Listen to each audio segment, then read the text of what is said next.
युगांत तक अंकित रहेगा भारत के यशस्वी प्रधानमंत्री आदरणीय नरेंद्र मोदी जी। जोरदार तालियों से स्वागत। तालियां बजती रहे, जोरदार तालियों से स्वागत, अभिनंदन, वंदन, नमन।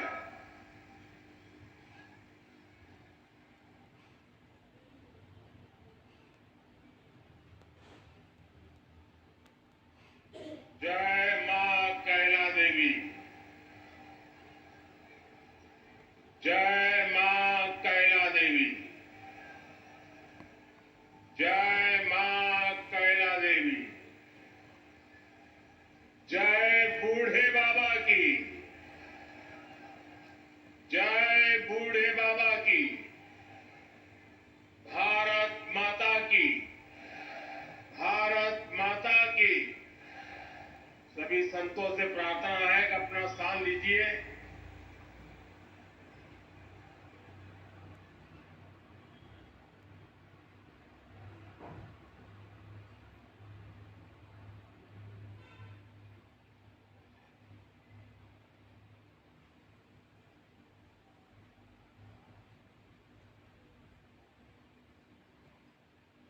उत्तर प्रदेश के ऊर्जावान मुख्यमंत्री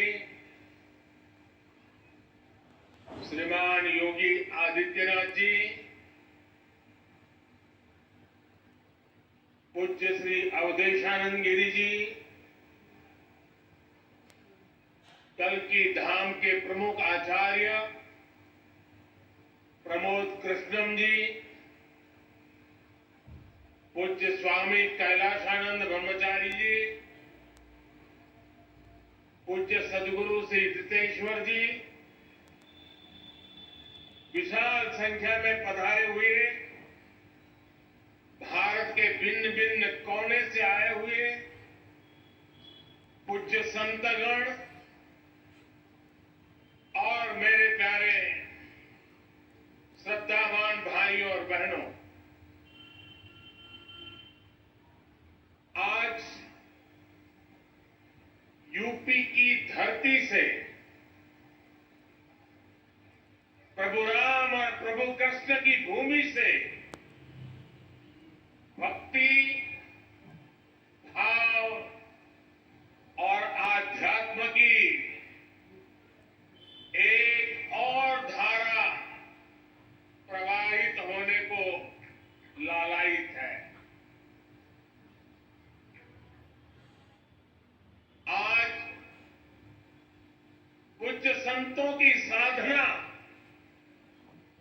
और जनमानस की भावना से एक और पवित्र धाम की नींव रखी जा रही है।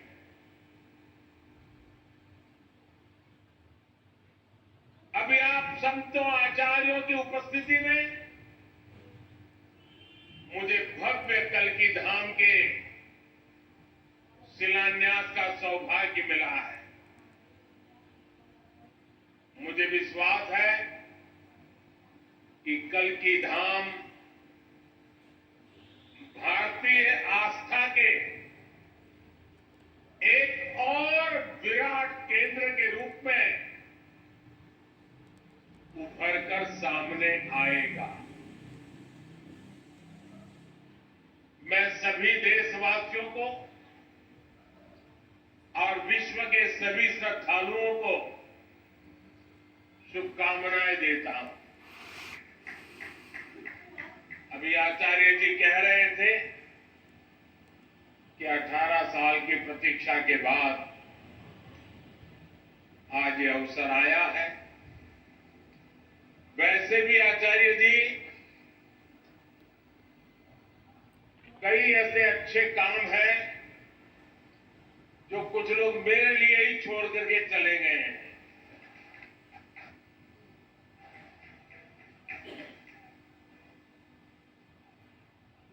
और आगे भी जितने अच्छे काम रह गए हैं ना, उसके लिए बस ये संतों का, जनता जनार्दन का आशीर्वाद बना रहे, उसे भी पूर्ण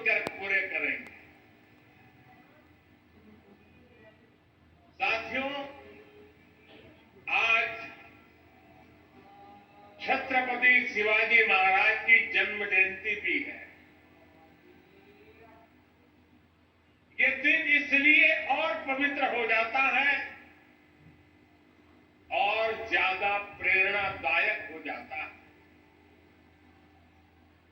आज हम देश में जो सांस्कृतिक पुनरोदय देख रहे हैं, आज अपनी पहचान पर गर्व और उसकी स्थापना का जो आत्मविश्वास दिख रहा है, वो प्रेरणा हमें छत्रपति शिवाजी महाराज से ही मिलती है। मैं इस अवसर पर छत्रपति शिवाजी महाराज के चरणों में श्रद्धापूर्वक नमन करता हूं, उन्हें श्रद्धांजलि अर्पित करता हूं। साथियों, पिछले दिनों जब प्रमोद कृष्णम जी मुझे निमंत्रण देने के लिए आए थे, जो बातें उन्होंने बताई, उसके आधार पर मैं कह रहा हूं कि आज जितना आनंद उनको हो रहा है, उससे अनेक गुना आनंद उनकी पूज्य माता जी की आत्मा जहां भी होगी, उनको होता होगा।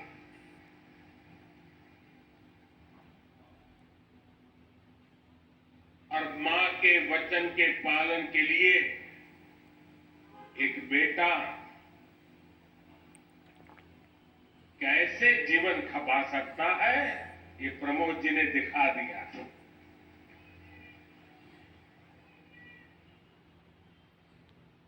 प्रमोद कृष्ण जी बता रहे थे कि कई एकड़ में फैला ये विशाल धाम कई मायनों में विशिष्ट होने वाला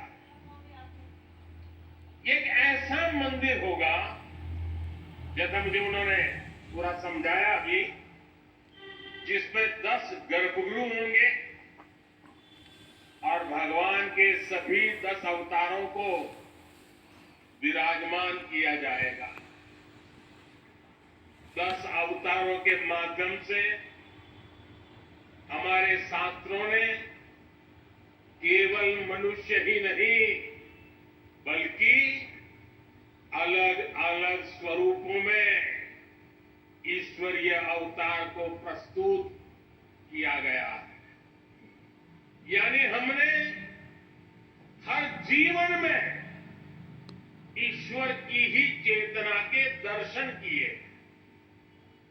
हमने ईश्वर के स्वरूप को सिंह में भी देखा, वराह में भी देखा और कच्छप में भी देखा। इन सभी स्वरूपों की एक साथ स्थापना हमारी मान्यताओं की व्यापक छवि प्रस्तुत करेगी। ये ईश्वर की कृपा है कि उन्होंने इस पवित्र यज्ञ में मुझे माध्यम बनाया है, इस शिलान्यास का अवसर दिया है। और अभी जब वो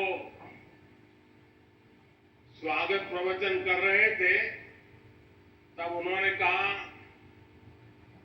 कि हर किसी के पास कुछ न कुछ देने को होता है, मेरे पास कुछ नहीं है, मैं सिर्फ भावना व्यक्त कर सकता हूं। प्रमोद जी, अच्छा हुआ कुछ दिया नहीं, वरना जमाना ऐसा बदल गया है कि अगर आज के युग में सुदामा श्री कृष्ण को एक पोटली में चावल देते, वीडियो निकल आती, सुप्रीम कोर्ट में पीआई हो जाती और जजमेंट आता कि भगवान कृष्ण को भ्रष्टाचार में कुछ दिया गया और भगवान कृष्ण भ्रष्टाचार कर रहे थे। इस व्यक्त में हम जुड़ रहे, और इससे अच्छा है कि आपने भावना प्रकट की और खुद दिया नहीं।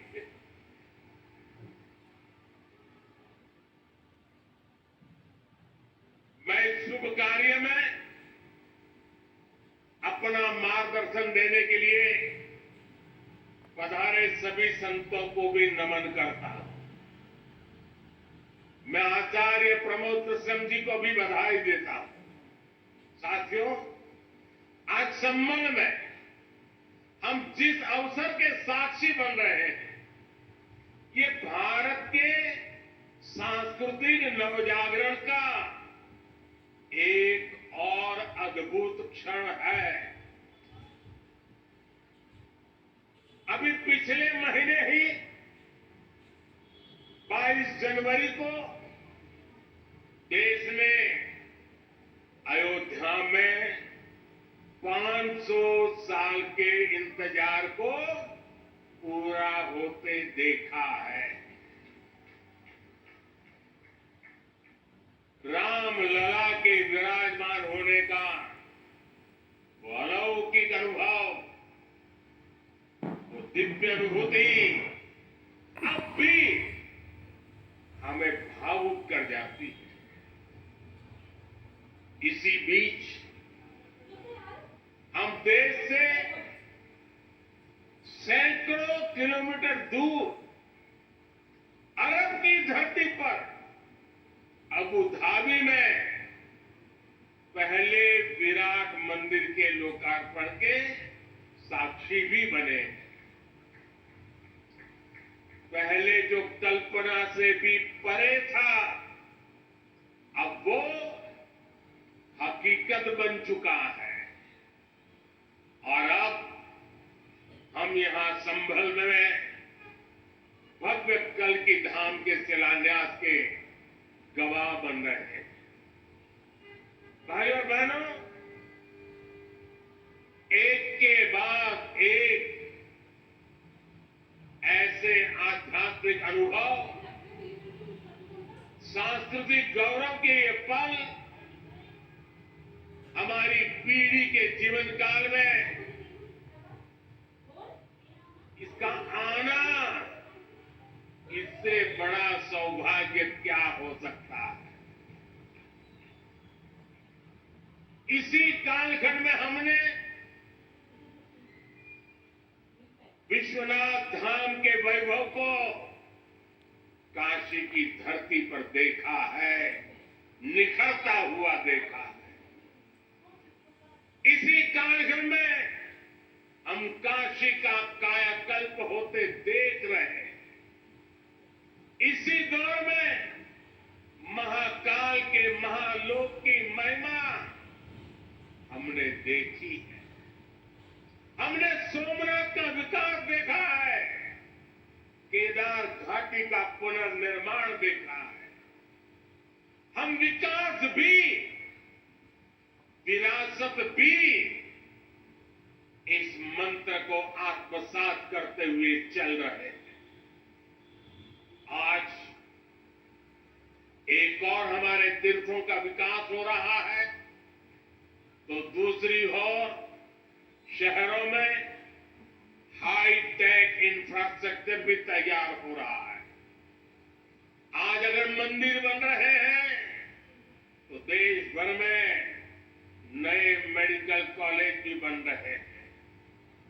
आज विदेशों से हमारी प्राचीन मूर्तियां भी वापस लाई जा रही है और रिकॉर्ड संख्या में विदेशी निवेश भी आ रहा है। ये परिवर्तन प्रमाण है साथियों,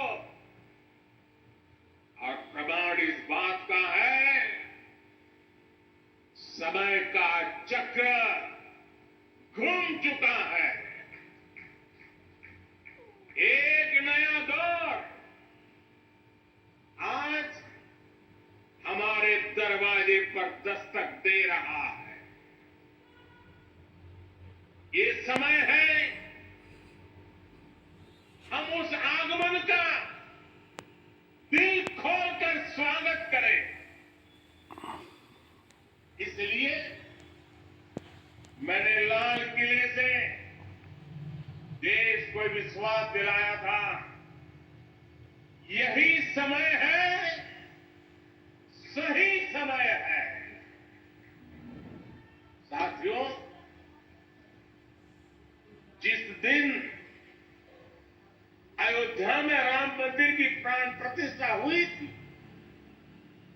तब मैंने एक और बात कही थी। 22 जनवरी से अब नए काल चक्र की शुरुआत हो चुकी है। प्रभु श्री राम ने जब शासन किया तो उसका प्रभाव हजारों वर्ष तक रहा। उसी तरह राम लला के विराजमान होने से अगले 1000 वर्षों तक भारत के लिए एक नई यात्रा का शुभारंभ हो रहा है। अमृत काल में राष्ट्र निर्माण के लिए पूरी सहस्त्र शताब्दी का यह संकल्प केवल एक अभिलाषा भर नहीं है, एक ऐसा संकल्प है जिसे हमारी संस्कृति ने हर कालखंड में जीकर दिखाया है। भगवान कल्कि के विषय में आचार्य प्रमोद कृष्णम जी ने गहरा अध्ययन किया। भगवान कल्कि के अवतार से जुड़े कई सारे तथ्य और शास्त्रीय जानकारियां भी आचार्य प्रमोद कृष्णम जी मुझे बता रहे हैं।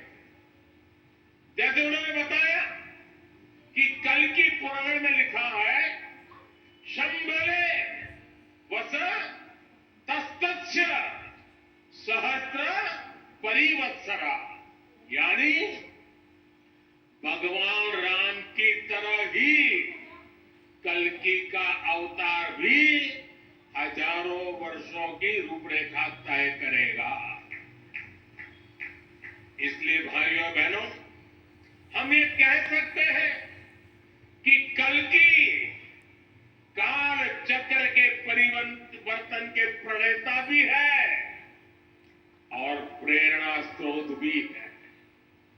और शायद इसीलिए कल्कि धाम एक ऐसा स्थान होने जा रहा है जो उन भगवान को समर्पित है जिनको अभी अवतार होना बाकी है। अब कल्पना करिए, हमारे शास्त्रों में सैकड़ों हजारों साल पहले भविष्य को लेकर इस तरह की अवधारणा लिखी गई। हजारों वर्ष बाद की घटनाओं के लिए भी सोचा गया।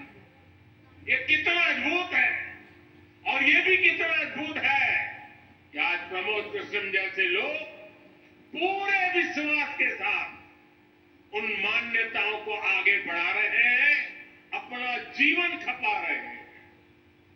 वो भगवान कल्कि के लिए मंदिर बना रहे हैं, उनकी आराधना कर रहे हैं। हजारों वर्ष बाद की आस्था और अभी से उसकी तैयारी, यानी हम लोग भविष्य को लेकर कितने तैयार रहने वाले लोग हैं। इसके लिए तो प्रमोद कृष्ण जी वाकई सराहना के पात्र हैं। मैं तो प्रमोद कृष्ण जी को एक राजनीतिक व्यक्ति के रूप में दूर से जानता था, मेरा परिचय नहीं था। लेकिन अभी जब कुछ दिन पहले मेरी उनसे पहली मुलाकात हुई तो ये भी पता चला कि वो ऐसे धार्मिक आध्यात्मिक कार्यों में कितनी मेहनत से लगे रहते हैं। कल की मंदिर के लिए इन्हें पिछली सरकारों से लंबी लड़ाई लड़नी पड़ी, कोर्ट के चक्कर भी लगाने पड़े।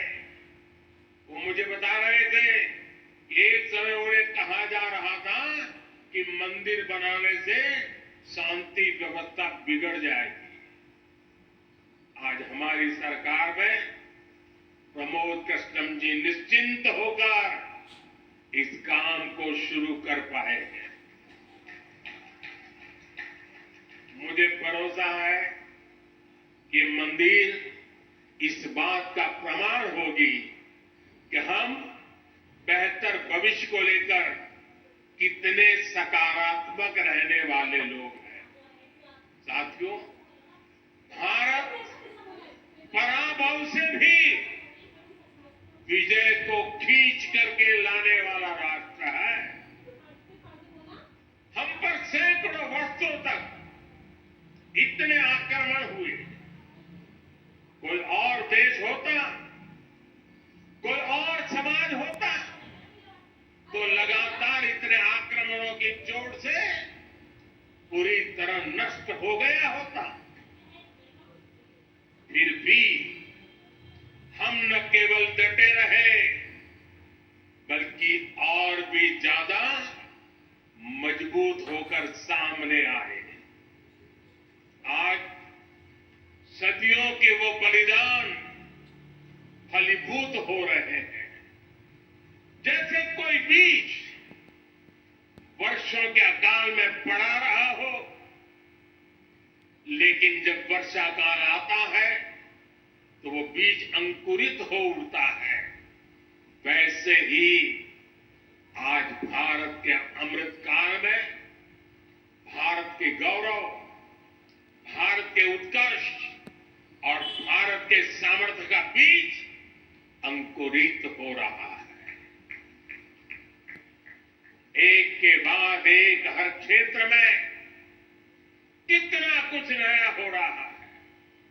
जैसे देश के संत और आचार्य नए मंदिर बनवा रहे हैं, वैसे ही मुझे ईश्वर ने राष्ट्र रूपी मंदिर के नवनिर्माण का दायित्व सौंपा है।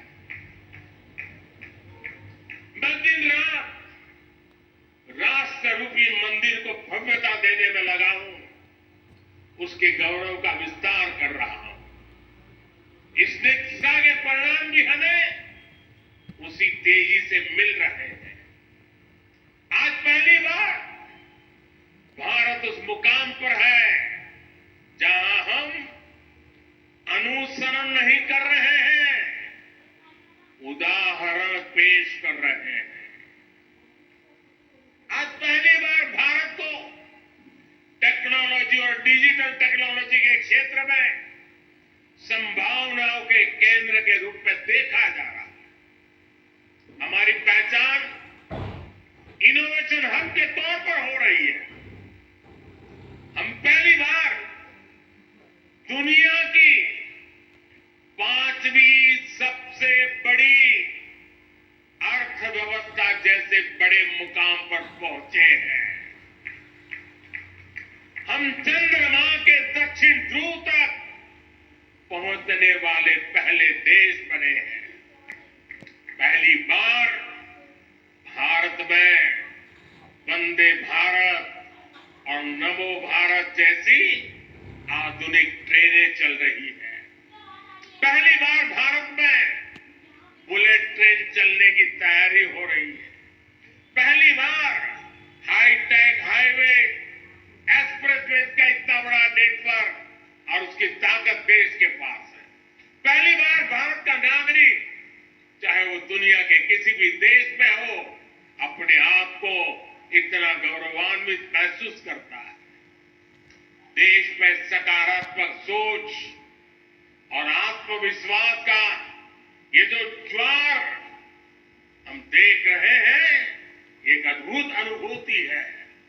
इसलिए आज हमारी शक्ति भी अनंत है और हमारे लिए संभावनाएं भी अपार है। साथियों, राष्ट्र को सफल होने के लिए ऊर्जा सामूहिकता से मिलती है। हमारे वेद कहते हैं, सहस्त्र शीर्षा पुरुष, सहस्त्र शीर्षा पुरुष, सहस्त्राक्षर सहस्त्र पाठ, अर्थात निर्माण के लिए हजारों, लाखों, करोड़ों हाथ है। गतिमान होने के लिए हजारों, लाखों, करोड़ों पैर हैं। आज हमें भारत में उसी विराट चेतना के दर्शन हो रहे हैं। सबका साथ, सबका विकास, सबका विश्वास और सबका प्रयास, इस भावना से हर देशवासी एक भाव से, एक संकल्प से राष्ट्र के लिए काम कर रहा है। आप पिछले 10 वर्षों में कार्यों के विस्तार को देखिए।